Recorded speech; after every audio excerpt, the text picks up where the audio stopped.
Friends, this is Rahi and welcome to our channel BEd वाले। I hope आप सभी अच्छे होंगे। जैसा कि आप सभी जानते हैं कि मैंने 30 डेज की सीरीज स्टार्ट की हुई है। आज है डे 24। इससे पहले मैंने 23 वीडियोस ऑलरेडी क्रिएट की हुई हैं। अगर आपने उन वीडियोस को नहीं देखा है तो जाके देख सकते हैं। क्या है कि कुछ टॉपिक्स ऐसे होते हैं जिनको डिस्कस करना जरूरी हो जाता है, क्योंकि ये जो एलटी ग्रेड का टॉपिक है ये बहुत ज्यादा चर्चा का विषय हो चुका है ना। मतलब बहुत सारे बच्चों की कंफ्यूजन है कि ये एलटी ग्रेड क्या है या एलटी टीचर कौन होता है, कैसे बनते हैं। बहुत टाइम पहले मैंने एक वीडियो बनाई थी एलटी को लेकर जिसमें बच्चों के कई सारे सवाल थे, तो मैंने सोचा एक फुल डिटेल वीडियो होनी चाहिए एलटी ग्रेड टीचर को लेकर। तो चलिए आज की इस वीडियो को शुरू करते हैं और पूरा डिटेल में डिस्कस करते हैं कि एलटी टीचर्स कौन होते हैं या किनको कहते हैं या हम कैसे बन सकते हैं एलटी ग्रेड टीचर। ठीक है, तो सबसे पहले बीएड के बाद हम एलटी ग्रेड टीचर कैसे बने, आज की इस वीडियो का टॉपिक रहने वाला है। देखिए क्या है, हम लोग उत्तर प्रदेश की बात करते हैं, उत्तर प्रदेश को लेके चलते हैं। अगर आप किसी अदर स्टेट से हैं तो आप लोग कमेंट में पूछ सकते हैं। देखिए अगर आपको यूपी में एलटी ग्रेड टीचर बनना है तो आपको क्या करना है, सबसे पहले ये देखना पड़ेगा कि एलटी टीचर किसको बोलते हैं। जब आप लोग अपने एरिया में देखते होंगे तो कई सारे अर्ध सरकारी विद्यालय होते हैं, कई सारे ऐसे विद्यालय होते हैं जो पूरी तरीके से सरकारी होते हैं।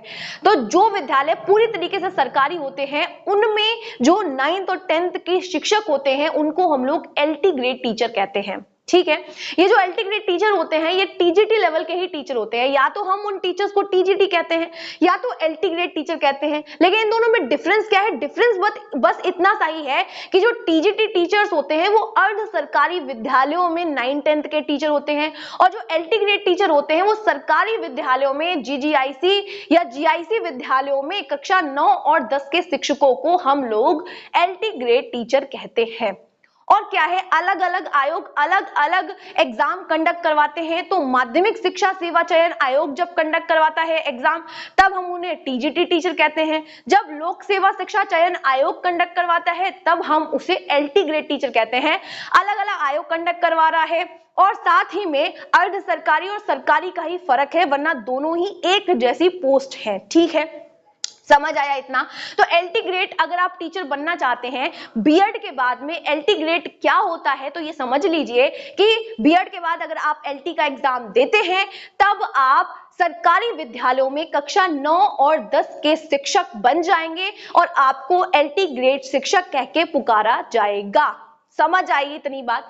अब देखिए बच्चों के मन में ये सवाल आ रहा होगा कि इसके लिए शैक्षणिक योग्यता क्या होती है।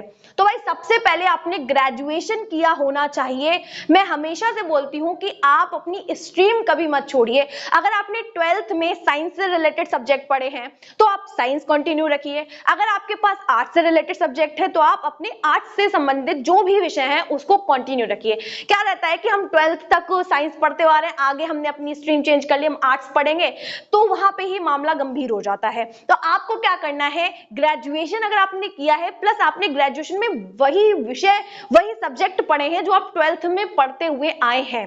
ठीक है, टीचर बनने के लिए एक सबसे बड़ा रूल ये है कि आपने स्टार्टिंग से उसी विषय को पढ़ा होना चाहिए, तब आप एक अच्छा और बेहतर शिक्षक बन सकते हैं। भाई जिस सब्जेक्ट की जानकारी आपको लगातार रही होगी आप उसी विषय को तो अच्छा पढ़ा पाएंगे।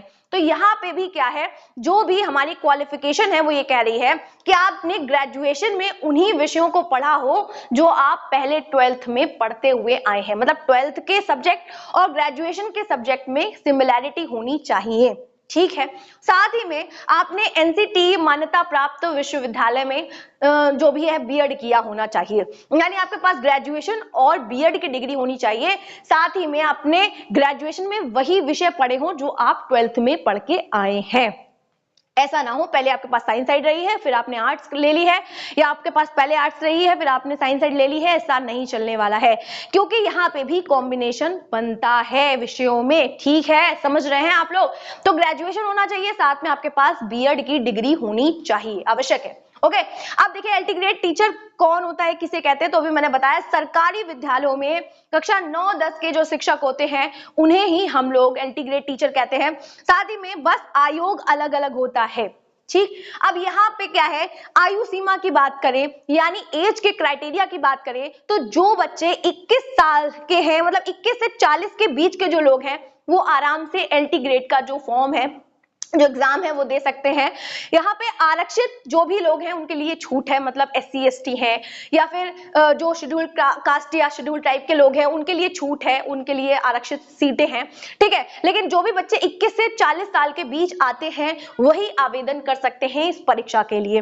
अब देखिए यहाँ पे क्या है कि प्रोसेस क्या रहेगा। देखिए 2018 में क्या था, पहले एक पेपर हुआ करता था, 2018 में ये भर्ती आई थी, अब तक कोई भर्ती का नामो निशान नहीं है, 2025 आ गया है।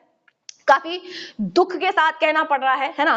क्या है, 2018 में जब ये भर्ती आई थी तो एक पेपर होता था, साथ ही में 10,000 लगभग कुछ ऐसे पद थे, है ना, लोगों को मतलब मिली भी थी जॉब वगैरह। लेकिन अब क्या है, 2025 आ गया है, लेकिन भर्ती का जो है वो नामो निशान अभी तक दिख रहा नहीं है। अध्याचन जारी होते रहते हैं, मतलब ऐसे इंफॉर्मेशन देने का भी क्या फायदा, मतलब, है ना। देखिए फिर भी हम लोग डिस्कस कर लेते हैं। देखिए यहाँ पे 2025 आ गया है, अब ऐसा सुनने में आ रहा है कि जो आयोग है वो अब एक पेपर नहीं है, वो 2 पेपर कंडक्ट करवाएगा, प्रीलिम्स और मेंस के जरिए। और साथ ही में यहाँ पे नेगेटिव मार्किंग भी आपको देखनी पड़ेगी। देखिए LT का एग्जाम क्या है, अगर आप देते हैं तो इनकम सच में सैलरी बहुत अच्छी होती है यहाँ पे, क्योंकि सरकारी स्कूलों में जब आप एक शिक्षक बन रहे हैं कक्षा 9 और 10 के, तो सैलरी ऑब्वियसली बात है, मतलब बहुत अच्छी होती है यहाँ पे। अब देखिए लोग बात करेंगे कि कब तक भर्ती आएगी। भाई पूरी वीडियो का जो टॉपिक है, पूरी वीडियो का जो मेन मोटिव है वो क्या है, ये पता करना कि भाई ये भर्ती कब आएगी, ठीक है। फिलहाल के लिए बहुत ही ज्यादा चांसेस है, मैं ऐसे संभावित बता रही हूं, ऐसा नहीं है कि हाँ जरूर से ही आ जाएगी, लेकिन हाँ ज्यादा चांसेस है कि ये जो भर्ती है वो अप्रैल और मई में देखने के लिए हमें मिल जाए, ठीक है। क्योंकि आयोग के द्वारा जो अध्याचन है वो जारी कर दिया गया है। सुनने में आ रहा है कि 8,905 जो पद हैं वो खाली हैं, और इतने जो पद हैं उस पे भर्ती निकलने वाली है अप्रैल और मई साइड पे, जिसमें फीमेल्स के लिए 4,785 पद रहेंगे और जो मेल है उनके लिए 2,473 पद रहने वाले हैं। और ये जो भर्ती है वो अप्रैल और मई साइड पे देखने के लिए मिलेगी। देखिए पढ़ाई अपनी कंटिन्यू रखिए। मेरे मैम और हमारे जो मैम और सर थे वो एक बहुत अच्छी बात कहा करते थे, और मैं आप लोगों से भी आज कहना चाहती हूँ कि तैयारी करना कभी मत छोड़िए, तैयारी इन द सेंस पढ़ना कभी मत छोड़िए। डेली डेली कुछ ना कुछ थोड़ा थोड़ा पढ़ा करिए, जिससे कि आपकी नॉलेज तो इंक्रीज होगी ही, साथ में आप कब अच्छा और बेहतर सीख जाएंगे, कब एग्जाम क्वालिफाई कर जाएंगे, आपको खुद पता नहीं चलेगा, ठीक है ना। क्योंकि अगर एग्जाम का वेट करने बैठे तो फिर तो जिंदगी निकल जाएगी। साथ साथ में चीजें करेंगे, एग्जाम की भी प्रिपरेशन करेंगे, वरना अगर सिर्फ एग्जाम की प्रिपरेशन करते रहेंगे तो हम दुनिया से पीछे हो जाएंगे। तो आपको क्या करना है, एग्जाम भी प्रिपेयर करते रहना है, साथ में साइड में कुछ बढ़िया और बेहतर करना है। अगर आपने बीएड किया हुआ है तो टीचिंग करना शुरू कीजिए यार, ऐसे हारे हुए व्यक्ति की तरह मतलब मत बैठे रहिए, कोई नहीं देखने वाला आपकी एज निकल रही है, क्या हो रहा है आपके साथ में। आपको क्या करना है ये आपको तय करना है। आयोग की गलती देना बंद कर दीजिए। बीएड करने के बाद में बहुत सारे रास्ते ऐसे होते हैं जो आपके लिए खुल जाते हैं, आपके अंदर स्किल डेवलप हो जाती है, आपको पढ़ाने का तरीका आ जाता है। तो बहुत सारी ऐसी चीजें हैं जो आप कर सकते हैं बीएड के बाद में। और मैं एक वीडियो जरूर लेके आऊंगी कि बीएड के बाद कौन कौन से कैरियर ऑप्शन होते हैं, जिससे कि आप लोग समझ सके कि हमें क्या करना क्या नहीं करना है, ठीक है ना।